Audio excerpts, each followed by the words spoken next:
Ladies and gentlemen, episode number 9, Risk It for the Biscuit podcast. Welcome to another episode. It is Monday, I believe March 20th. Man, what an exciting time. What an exciting episode. I just got back last night from Singapore. If you watched last week's episode, you saw that it was like pre-recorded or whatever. But man, so much to talk about today. Such a cool experience to be at Singapore, and I am very glad to be back home. Um, yeah, I have a lot to talk about.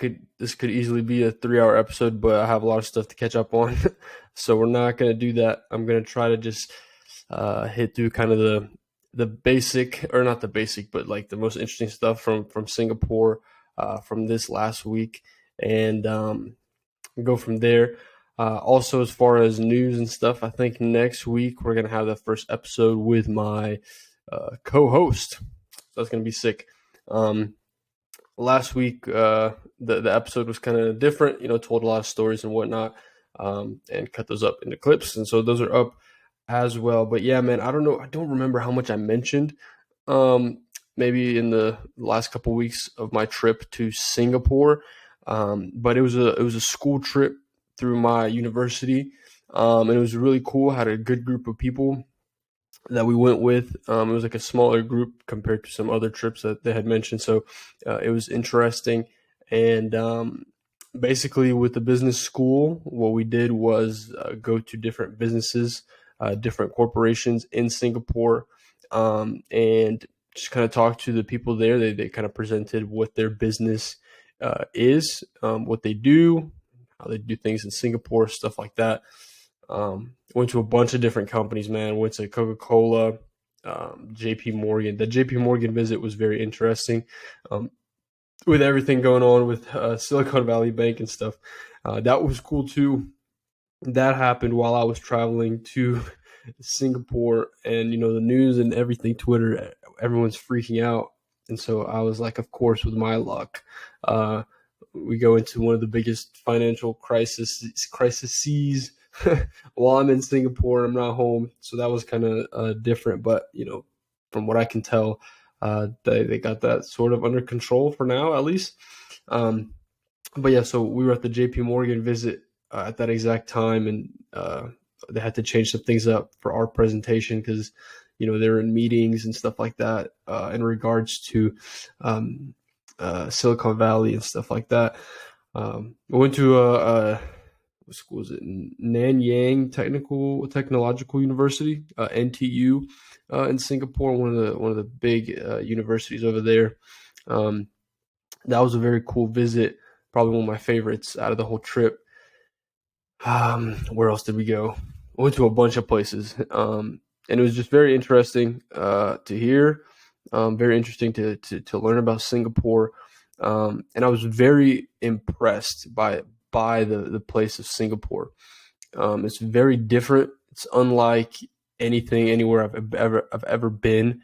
And there's a lot of good. There's some, I guess, questionable stuff, and I'm sure there is bad, but for the most part, everyone that we interacted with, everyone we talked to, just had a lot of praise for Singapore. Everybody was happy to be there, like as far as the locals and stuff like that. And so it's just a very interesting experience.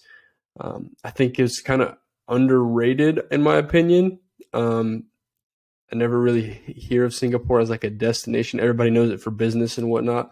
But after being there, I would say, if you've never been there, maybe like a honeymoon place or just a vacation spot, I think it would be a solid place to go.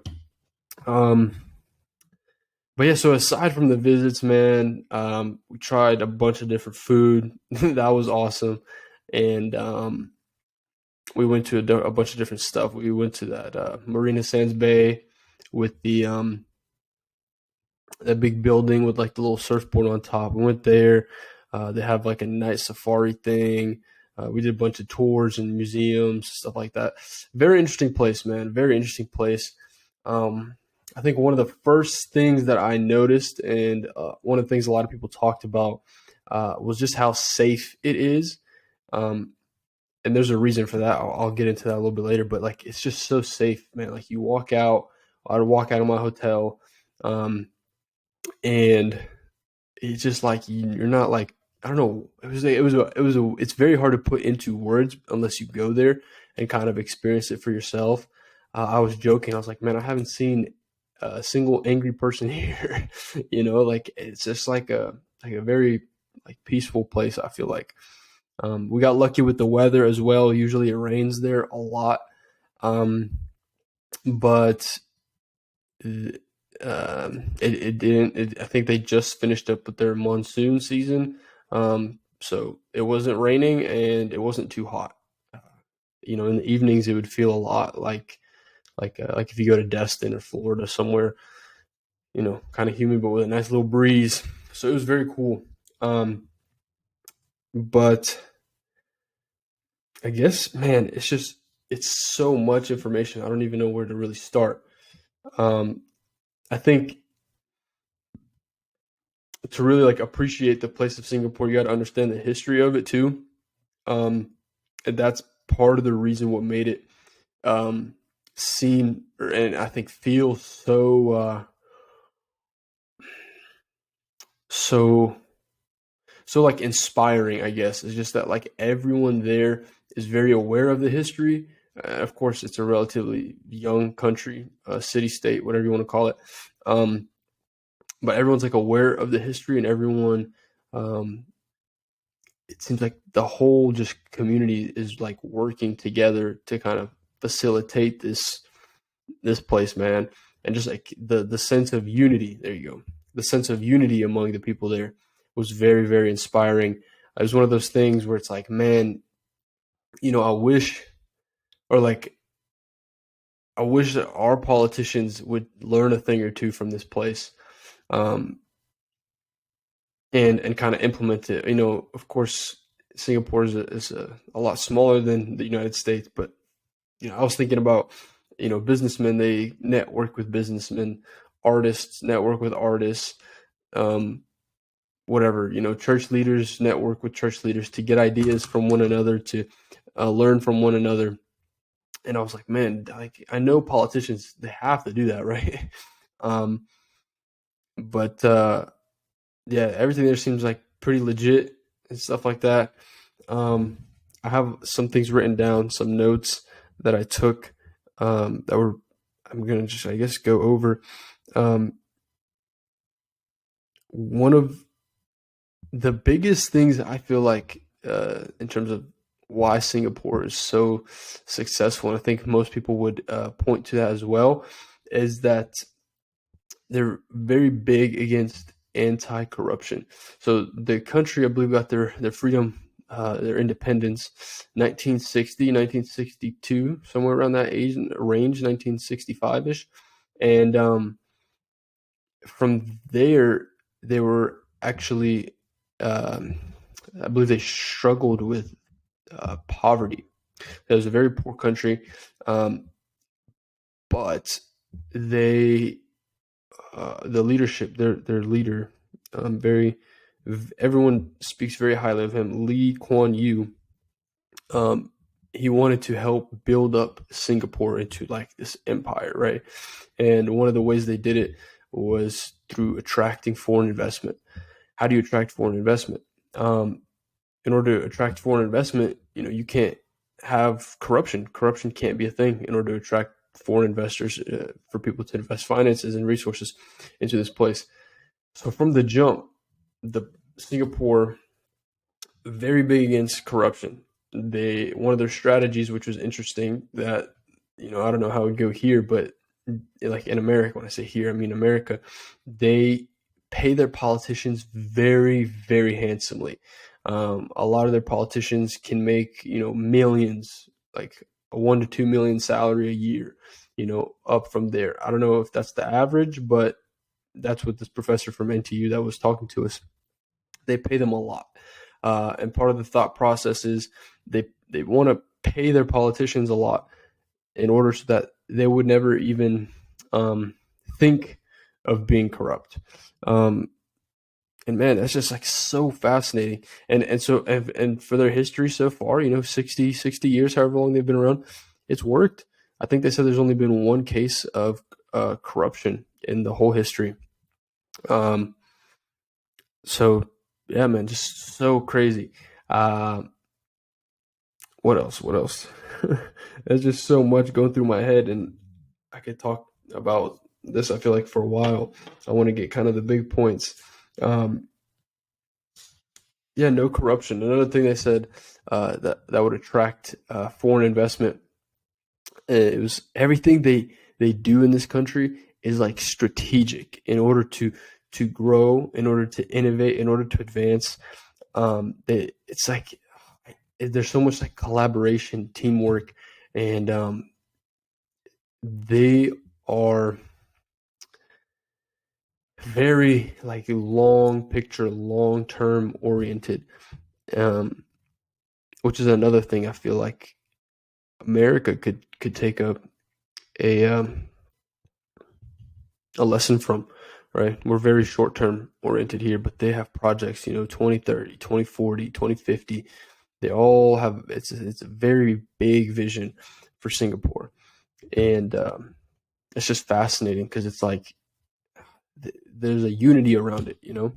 Um, oh yeah, yeah. For foreign investment, as I was saying, everything's strategic. Everything is um, like planned. I feel like put together. They even the small details, like having a great airport, that was strategic. Lee Kuan Yew said that in order whenever businessmen fly into Singapore, the airport should look beautiful, should have a bunch of like greenery, plants, like it should look presentable, it should look attractive to them. You know, um, when they drive from the airport into the city, it should be a beautiful scenery. That's all strategic that was in order to attract foreign investors. Uh, you know, Another part of the strategy is to have very prestigious universities from places like America, England, Germany.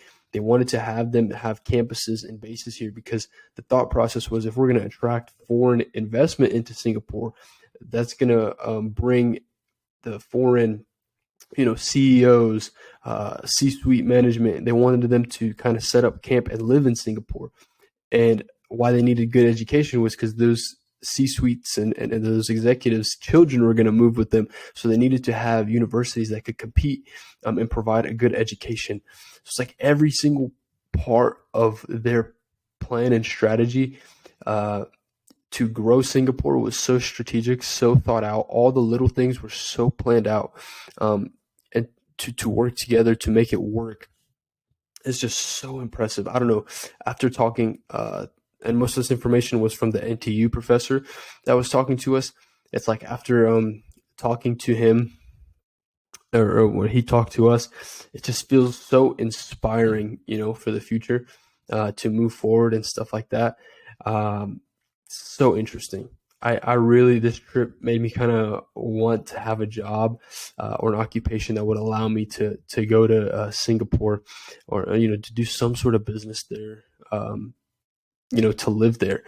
Um, or not to live there, but to like have a reason to visit there more often because it's such a cool place. And I'd love to. Like I was thinking, I wish that we had some sort of connect at the university in order to um, have like a semester long stay there instead of just a week. I think that would have been really cool. Man, I literally like this week has really just inspired me, encouraged me to to be more excited, I guess, about the future and whatnot. Um, and Really cool, really cool.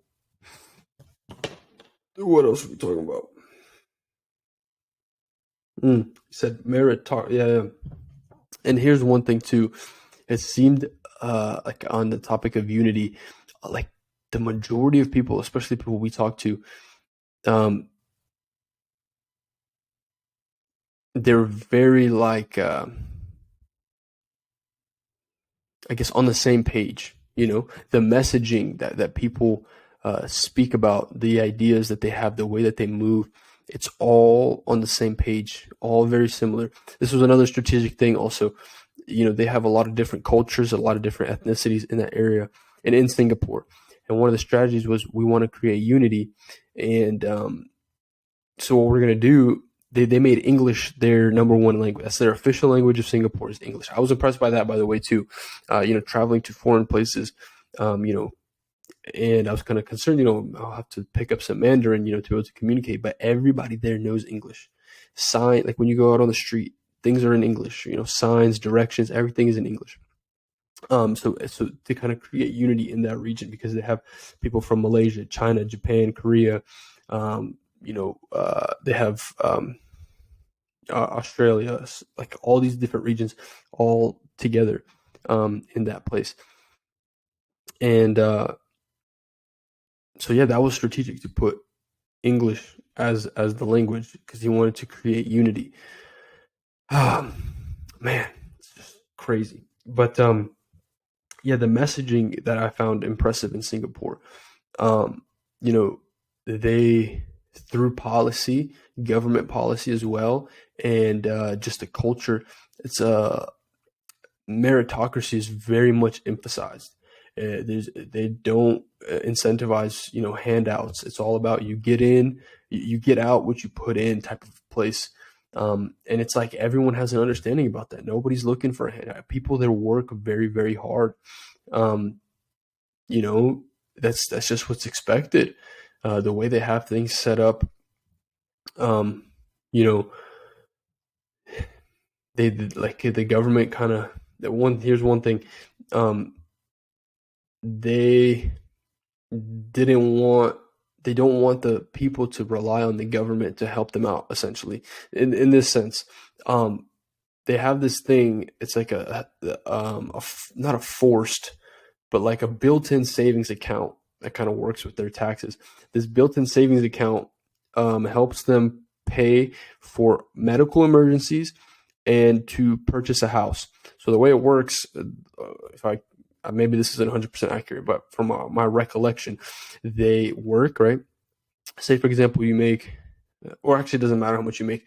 They have a flat thing, so 20% of your earnings they put into the savings account, and um, the savings account, you're allowed to draw from it, to put a down payment on a house, and to and to cover medical expenses. And so we asked this question. We're like, okay, what if somebody gets hurt and they can't work, right? They have disability. What happens? And they said that the government encourages and kind of motivates the people, and it's kind of the expectation is that in that situation the person's family would help take care of them in order so that so that way the people don't expect things like don't expect handouts from the government. They encourage family. And I think that's such a strategic like messaging to, like for a society, for a culture, for a people. We're not looking for the government to help to hand us out. And that kind of accomplishes two things. The government's not giving out handouts, and it forms a stronger relationship, stronger connection with people's families, individuals and their families.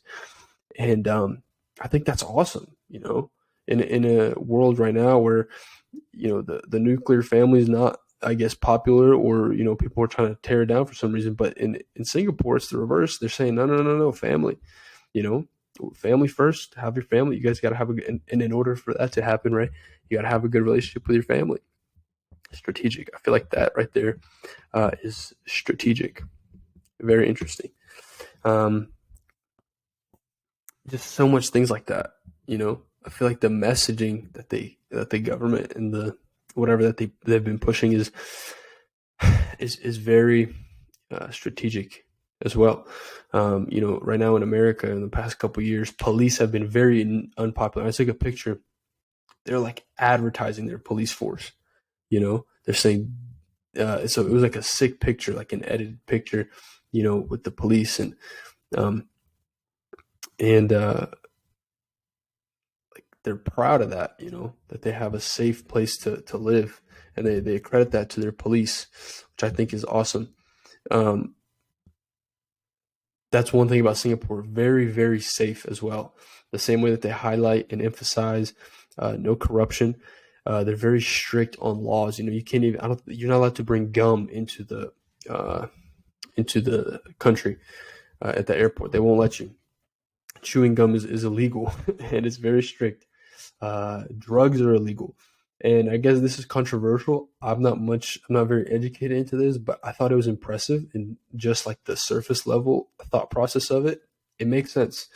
Um, they said that, okay, so drugs and dealing drugs in Singapore is illegal. And how they combat that is they just execute drug dealers. Like if you're caught dealing drugs, you're hanged. And that was wild to me. I was like, whoa, what in the world?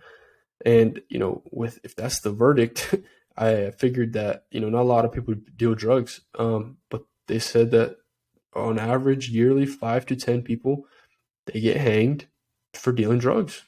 And they said it's very quick, very efficient process. There's no long, drawn out court processes. It's just boom, gone. And it's like, whoa, that's brutal. But if you think about it from the other side, right? Drugs even in America, are the leading causes of death for a lot of categories, like this fentanyl crisis and everything that's going on. And yeah, they're very strict. But you see the result, man. The streets are cleaned. Yeah, stuff like that. Littering, very illegal. And they're very strict on that as well. Um, but man, you see the result. The streets are clean, safe. That's the one thing that a lot of people we talk to they highlighted as well. Safe. Um, they're like, yeah, women walk the streets at night, no problem, no fear, because it's just safe. Nothing happens. People don't get robbed like that. It's very rare. People don't get assaulted. People don't, there's no one walking around scaring people. Like there's nothing like that.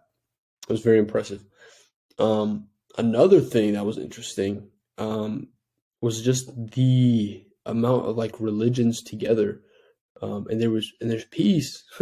You know what I mean? There's peace. There's like in like a 2 mile block. There was a mosque. There was a church. There was Hindu temples, Buddhist temples, all in like one thing. Like 2 mile radius, and people are you know, peaceful together. It's very fascinating. I don't like it's hard to put into words really. I was kind of overwhelmed by it. Just how impressive it was to have that kind of like harmony in a place. Um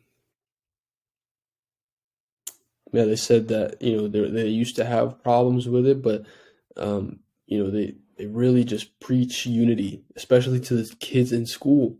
Unity. Unity, they say everybody's the same. That's kind of the messaging that they're pushing in Singapore. Everybody's the same. We're all together, like love, peace. Like I don't know, man. Very just impressive because coming from America, especially today, where everything is so divisive. Is that the right word? I don't know, but there's so much division among people. To be in a place and it's like, man, that's what I want for America, bro. Like, and growing up, I feel like we had some of that from my knowledge, right? It's like man, we got to be proud to be Americans. We have to be, man. We have to be. And I was born in Ukraine, but I love America. I literally love America. I think, like I'm so thankful for this country. And like being in a place like Singapore where I mean, I'm saying everybody. Of course, there is negatives. Even that professor that spoke to us, he's like, I'm going to highlight a lot of the good, but of course there is bad. There are areas that we need to improve in. Um, but man, just like that message, like man, we got to be proud to be Americans.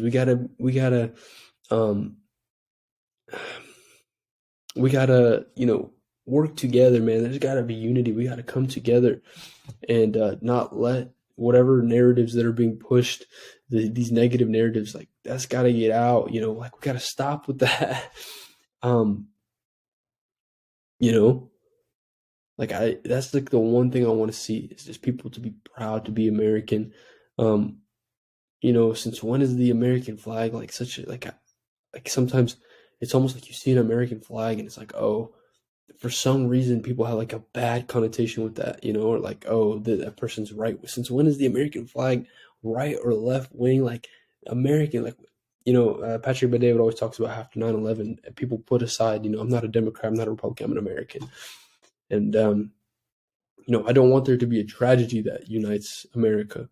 Um, I just want that, like that patriotism and that understanding, like let's push forward and let's be together. I don't know, man. I want to see that in America as a Christian. I want to see that in the church. Um, there's so much power in unity, and I think there's no coincidence that that's part of the reason why these divisive narratives are being pushed. Right? I forget where it says, but it says that a house divided can't stand. Right? And the enemies know that. I'm referring to America's enemies know that, and the spiritual enemy knows that as well. And I think um, as people, I think we need to understand that, and unity is the thing we have to fight for the most. Because once we're united, once we're on the same page, I think the future's bright, man, and we can accomplish a lot. And I think that's a message that's got to be preached. That's a message that's got to be repeated, highlighted. We're together, man. We're in this together. It's not a left, right. We don't have to hate each other. We can disagree, and I think the ability to disagree is positive because that's what pushes us forward, right? If we all had, only one side, um, we wouldn't get anywhere, or like we wouldn't get as far. We need both sides to balance each other out, right? Yeah, that's one thing, man. Just so like inspired. I guess I'm like ranting. I feel like just rambling. Um, but I'm literally like just so excited, so happy. Um, after this experience. Another interesting thing, Singapore, they have a very, so if you look at the country, it's a very small country. From west to east, it's 49 kilometers. I don't know how many miles that is, and 25 kilometers north to south. Again, I don't know how many miles that is. You can convert it, whatever. It's a small place.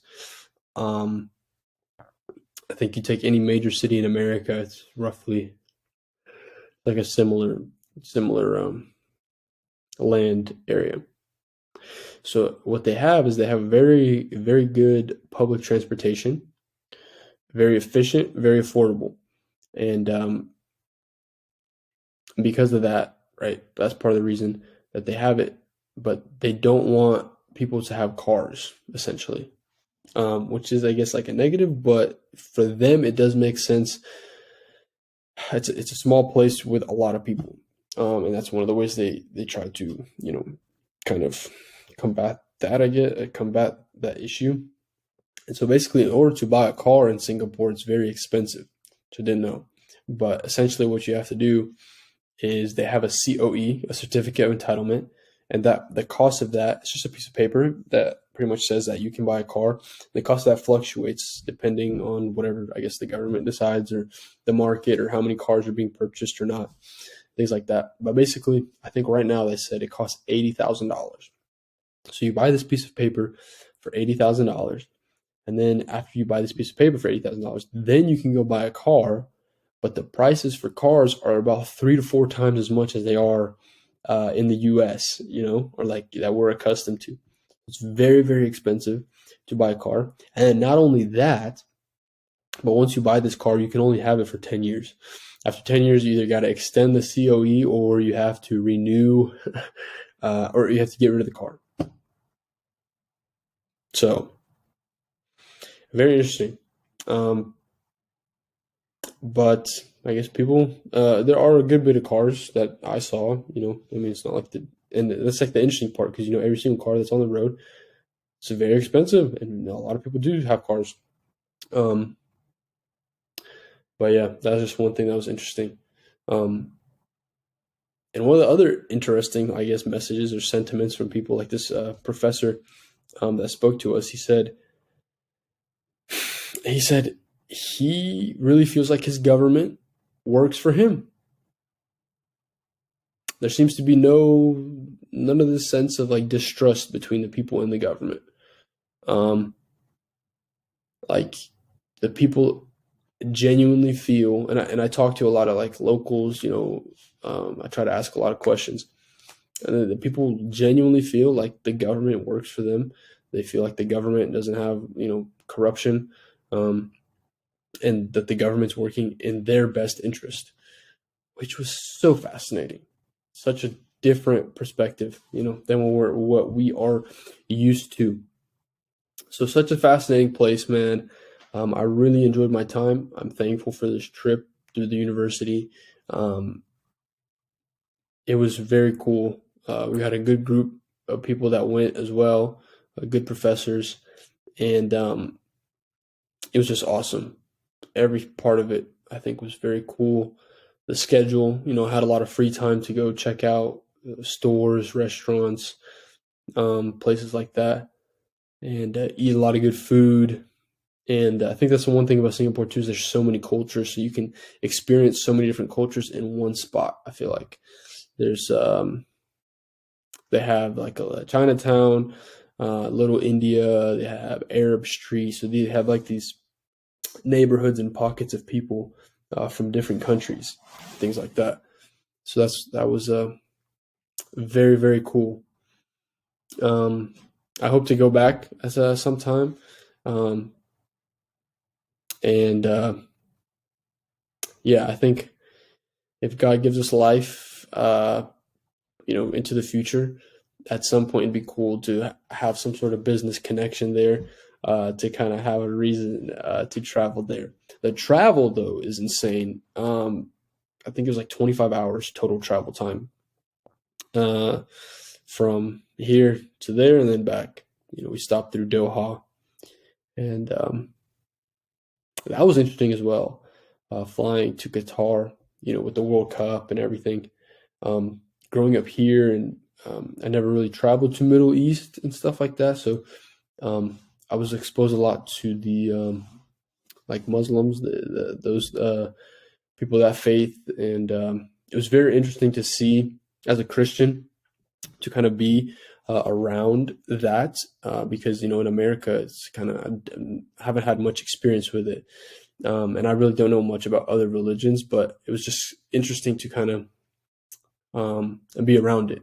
Like the commitment and the devotion of that group of people is pretty impressive. I will honestly admit, as a Christian, I can admit that.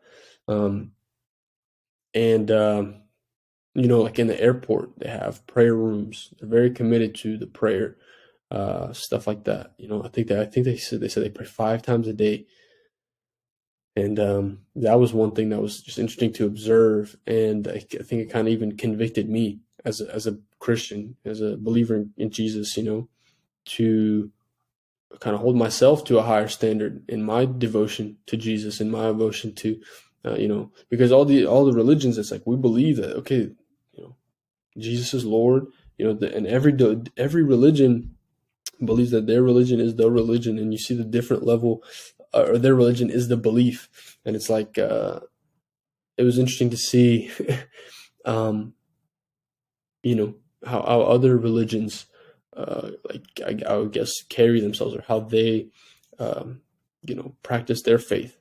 And it's like if I believe that my belief, my faith is the real thing, it's like the conviction is I gotta to be more committed. You know what I mean? And so that was interesting. In even like a Qatar Airlines, they have the music, the entertainment, movies, TV shows, games, and then they have the Quran, on the little TV.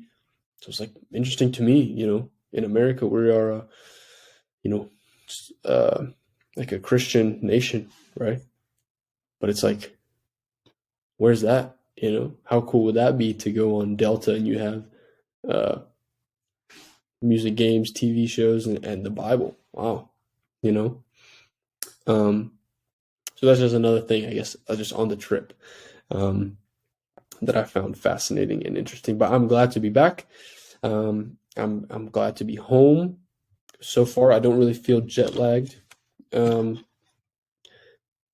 yeah, so far I don't. We will see how that goes, of course.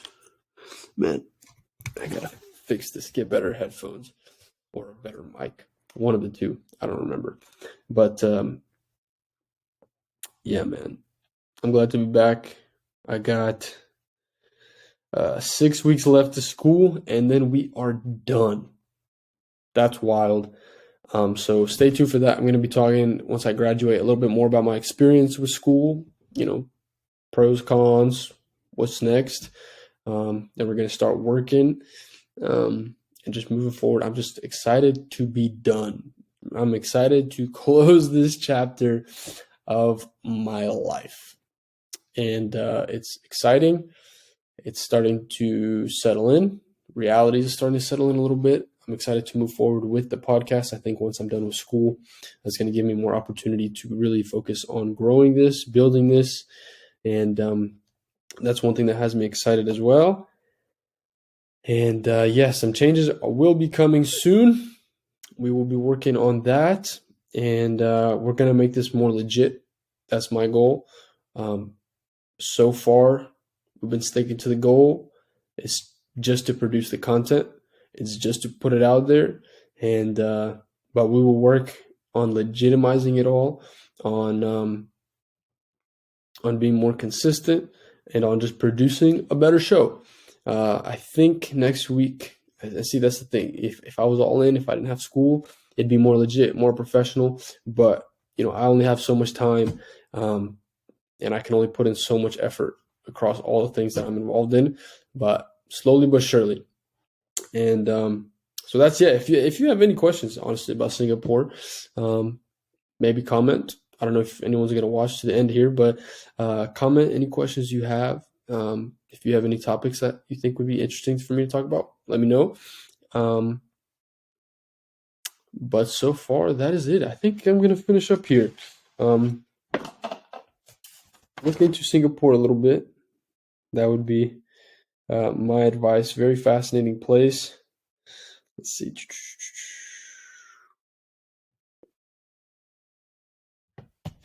Yeah, a lot to learn. There's so much in the world to learn. Um, Even if you're not in school, learning doesn't have to be a textbook. Learning is experience. Learning is hearing from others. That's part of the reason why I want to do this podcast. That's it. I just want to learn. I want to have conversations with people.